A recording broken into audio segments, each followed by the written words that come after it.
I'm Craig Kenneth, a relationship coach and a psychotherapist. Every relationship is different and every breakup is different. Work with me and you'll get professional help on your situation. And if you're in no contact, focused on personal growth, my workbook series, The Knowledge, will help you make changes like you've never made before. Available now at AskCraig.net.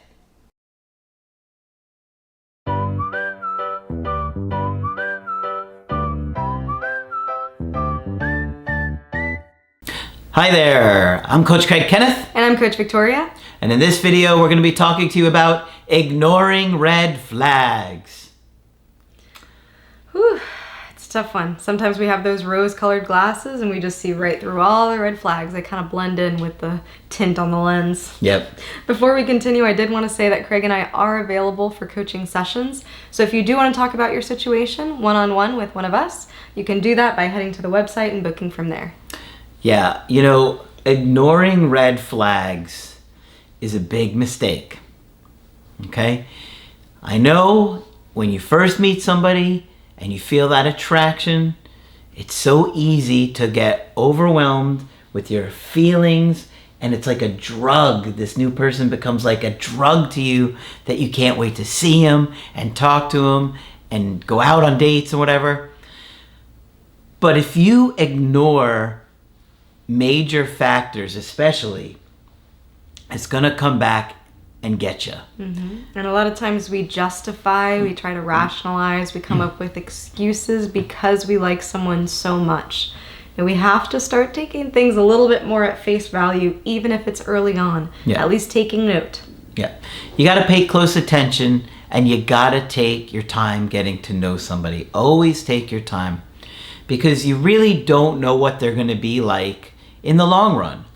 You know how they are in the beginning when they're excited about something new, but that doesn't really tell you how well they're going to do a long-term commitment with responsibilities, obligations, being able to communicate needs. Managing that connection takes a lot of skills, and it also takes mental health. If you don't have the mental health, you have a partner that winds up getting depressed.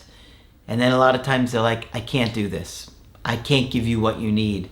And they end the relationship. Mm-hmm. So you gotta be very careful about the red flags, because if you're gonna invest your heart into somebody, you're risking heartbreak. Anytime you fall in love, you're risking heartbreak.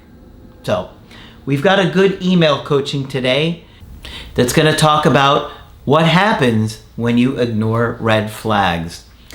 They said, Dear Coach Craig, I started seeing this girl back in November of 2023. I'm in my early 40s and she's in her mid 30s. We're both single parents, never married, and both have daughters around the same age from a previous relationship. It's so interesting to me when people have similar backgrounds. I think you can connect on a much deeper level when you have similarities like that. Lifestyle in this case, both of them happening to have the same age daughters. I think that's really interesting. And I find that being a pattern. Many of you end up finding people who have similar backgrounds, similar lifestyles. Yeah. Makes sense, but it's always a bit endearing to me. Yeah. I own a business and she has a career that she does casually and looks after her daughter the rest of the time. Being a single mom, working casual hours, she does struggle a bit financially. So I do help her out with that, some of her bills, her rent, and expenses from time to time. It's very thoughtful of him to do. They haven't been together too long, so you gotta be careful in those kind of situations. Some people will take advantage of that. But if you want to help somebody, they have a young child, I could see why you want to do that. Although she has a healthy relationship with her father, her relationship with her mom is not good. She said her mom never showed her much affection while growing up, and according to her, her mom thinks that kids are an inconvenience. Boy, if that isn't true. I'm just kidding. So she is trying to be the best mom possible for her daughter to make up for the void while growing up. From what I can tell, she has an avoidant attachment style where I have more of an anxious attachment style. We see each other about 3 times a week, and in the 9 months that we've been seeing each other, we have barely had a single argument. We have great banter, always making jokes, and very playful with each other, and she sees I am not happy about anything. She does what she can to make me happy. There's also plenty of intimacy.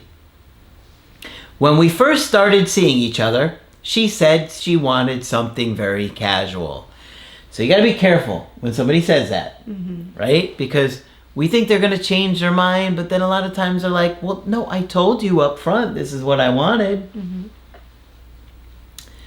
But in the past couple of weeks, she was hinting that I was her boyfriend. I was quite happy with that, as I would prefer something serious. 2 months ago, while I was putting her drawers back in her wardrobe after sex, I noticed she had a full pack of condoms on her top drawer. I thought it was a bit odd, as we don't use condoms when we have sex, but I didn't think much of it. I wonder if this is the first time he's noticed it, or if this pack of condoms appeared after he's already checked the drawer. We're gonna find out. Oh boy, I'm buckling up, okay. Then, about 2 weeks ago, I noticed there was about 6 condoms missing from the pack. Were there any balloons in the house? They had it at a party. Again, I ignored this red flag. Ay, ay, ay. Then, just a couple of days ago, I noticed this time there were only 2 left in the pack. And you gotta give it to her. She's using the condoms. Or blowing up balloons. Or maybe. I couldn't even dream the possibility of her seeing someone else, as she had hinted to me quite early on that she didn't want to see anyone else, which I assumed she would do the same from her end. Wow. Now, when I think about her seeing other people, all these red flags keep popping up in my mind, such as, and here comes the list, Oh boy. the fact that she's never introduced me to her friends or her daughter. Despite being very intimate behind closed doors, she never shows any PDA, public displays of affection. On the rare occasion that we do go out in public, despite being very intimate behind closed doors, she never showed any public displays of affection on the rare occasion that we did go out in public. We don't have any photos together. No evidence. After 9 months, that would be a bit concerning. When I spoke to her about the idea of introducing her to my parents and family, she backed away, saying she would feel too shy. So now he's feeling like he's not in the public face with her. He's feeling hidden, and the pieces of the puzzle are coming together in his mind. Yep, and I agree. Yeah. All of this together looks bad. The very first thought I had when she had asked for him to be her boyfriend was, okay, can we define that a little bit further? You know, she said casual in the beginning, then things changed. What did that mean? What would that label mean? Can we have a more clear talk about exclusivity and what that looks like? Yep. She's like, can we just be exclusive, but I have friends over to blow up balloons? She's like, we could be non-exclusive girlfriend and boyfriend, you know? Yeah, when you look at all these things, it looks really bad, right? I mean, obviously, all of these factors by themselves, not introducing him to friends, not going out in public, and when they do, no public displays of affection, no photos together, not wanting to meet his family, and then the missing condoms, of course, is, you know, to top it all off, right? A part of me wants to break it off with her completely, as I feel as though we would be going nowhere if she's seeing other guys. Well, not just as it's not just that she's seeing other guys. It's the secrecy. It's the secrecy, and it's the alluding to, I want something more here, but then secretly hooking up with another dude and not letting him know. And they weren't using protection together, him and her. Okay. However, another part of me wants to continue seeing her because we get along so well. And he says it like this, and besides the pack of condoms, I really have no other evidence that she's seeing someone else or how serious that relationship might be. I mean, how much other evidence are you going to... Unless you're walking in on them or she's sending you video clips, what more evidence do you need besides missing condoms in the top of a drawer? I'm surprised that she hasn't brought it up, and I'm also surprised that he hasn't brought it up. You would think that this is something that at a certain point he would confront her with. Maybe he was waiting to see how far things would go. Maybe he was still trying to figure out what was going on before he felt like confronting her would feel like an accusation. So there's a lot at play there. It seems like there's a bit of denial going on here too, because he's like, besides the missing condoms, even though we don't use any and there's 10 missing, and there's more on the way. I saw an Amazon delivery. I delivered the package myself. Oh no. He delivered one package and the other guy delivered another. Oh no. All right, so there's a little more here. I haven't spoken to her about any of this, and I feel she would deny most of it. Ooh, okay. And it would just make things awkward moving forward. I mean, okay, like if you are saying, hey, I noticed these condoms are missing, there's a whole pack that's gone. If they denied that, if they're going to gaslight you to that length, there is no future happening I would be curious to see what excuse she could come up with, though. You know, how creative. Is she going to go the balloon route? Is she going to go with I love making balloon animals, and they were out at the store. They're like, why do all these monkey balloons have a reservoir tip? Why do they all smell a little latexy? But for him to say that he thinks that she would deny it, he thinks that she wouldn't be mature enough for a very frank conversation about sexual health, about what's going on between the two of them. You know, that's a huge red flag going into a relationship. Now, I don't think that you should be able to talk about anything under the sun on the first date necessarily. You know, you're still getting to know someone, but this is 9 months in at this point. And he mentioned that list of things that concerned him: not being able to meet his daughter, not meeting her friends, not having these PDAs in public. It sounded like the undertone of that was that he would be willing to do those things, that he was curious about them in the very least. Yeah, I think so. So he asked, what would you do in this situation? Ooh. For me personally, I would not date this woman. I would not continue to date this woman. I would not feel good about being intimate with somebody who's leading me to believe that we're exclusive on some level, telling me they want me to be her boyfriend, and then hooking up with somebody else on the side. I'm sorry, that's just my personal opinion. A lot of people are different when it comes to that and how they live their life.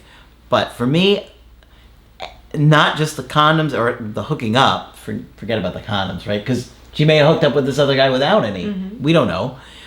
It could be multiple guys for all we know. We don't even know. But all the other things, it's like she must not see this really going anywhere, because she's not incorporating him into her life. She doesn't want to be incorporated into his life. She doesn't take pictures with him. She doesn't want to be seen in public with him. Like, for me, all of those things together is like a no way for me. You know, everybody's different. So not everybody's going to be bothered by those things the way I personally would be. Well, I would really think about his goals with this relationship. Is he wanting this to go the direction of a serious relationship? Can he have frank conversations? Even in casual situations, there is a baseline of respect that the two of you should have for each other. There is a baseline of, I should be able to bring up something that concerns me to this person.